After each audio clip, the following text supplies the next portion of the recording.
नमस्कार सर्वांना। मी आज बनवणार आहे अर्धा किलोच्या प्रमाणामध्ये रोस्टेड दगडी पोह्यांचा चिवडा। त्यासाठी मी कढईमध्ये तेल गरम करून ठेवलेलं आहे। त्याच्यामध्ये अर्धा पाव मी शेंगदाणे तळून घेतलेले आहे। शेंगदाणे तळून झाल्यावर मी त्याच्यामध्ये खोबरं टाकलेलं आहे, तेही अर्धा पाव आहे, हे पहा।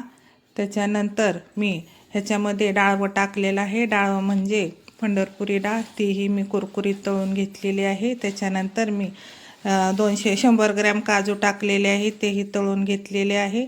नंतर मी मूठभर मनुके टाकलेले आहे, तेही तळून घेतलेले आहे। त्याच्यानंतर मी मका पोहा 100 ग्रॅम घेतलेला आहे, तोही तळून घेतला। नंतर थोडा लसूण ठेचून मी त्याच्यामध्ये कुरकुरीत असा तळून घेतलेला आहे व ते तळून झाल्यानंतर हा धुवून ठेवलेला कढीपत्ता मी तोही कुरकुरीत तळून घेतलेला आहे, हे पहा।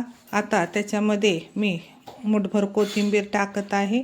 आता कोथिंबीर ही मी व्यवस्थित कुरकुरीत होईपर्यंत तळून घेणार आहे। हे सर्व जिन्नस लो टू मीडियम फ्लेमवर सगळं तळून घ्यायचं आहे, फास्ट गॅस करू नका, नाहीतर सगळे जिन्नस जळून जातील। हे पहा, आपली कोथिंबीर तळलेली आहे, हे पहा। आता ही कोथिंबीर ही एकदम मी ड्राय होऊ देणार आहे, म्हणजे ती व्यवस्थित कुरकुरीत झाली की मग काढून घेणार आहे, हे पहा।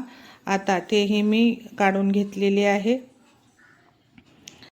हे पहा। आपली कोथिंबीर कुरकुरीत तळून झालेली आहे। आता कोथिंबीर झाल्यानंतर हे पहा, कोरड्या मसाल्यामध्ये 2 चमचे मी चिवडा मसाला, 1 चमचा रेड चिली पावडर, 1.5 चमचा मिरची पावडर आणि अर्धा चमचा हळद टाकून घेतलेली आहे। आता हे मी जिरे मोहरी 2 चमचे, ते थोडासा हिंग कडकडीत तेलात टाकलेला आहे, 1 चमचा बडीशोप टाकलेली आहे। आता मी गॅस बंद केलेला आहे आणि हे कोरडे मसाले मी त्याच्यामध्ये फ्राय करून घेत आहे, तुम्ही पाहू शकता। ह्याच्यासाठी मी मोठे 2 पळ्या तेल घेतलं होतं, त्या तेलामध्ये हे सर्व साहित्य मी परतून घेतलेलं आहे, हे पहा।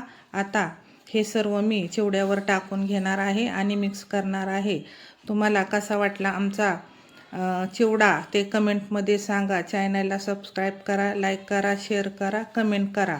आता त्याच्यामध्ये मी चवीपुरतं मीठ आणि 2 चमचे पिठी साखर घालून हे व्यवस्थित मिक्स करून घेत आहे, पाहू शकता। हे मका पोहे वरून मी घातलेले आहेत। आता ही सर्व साहित्य आपण व्यवस्थित मिक्स करून घ्यायचं आहे, हे पहा। आपल्या चिवड्याला किती छान कलर आलेला आहे।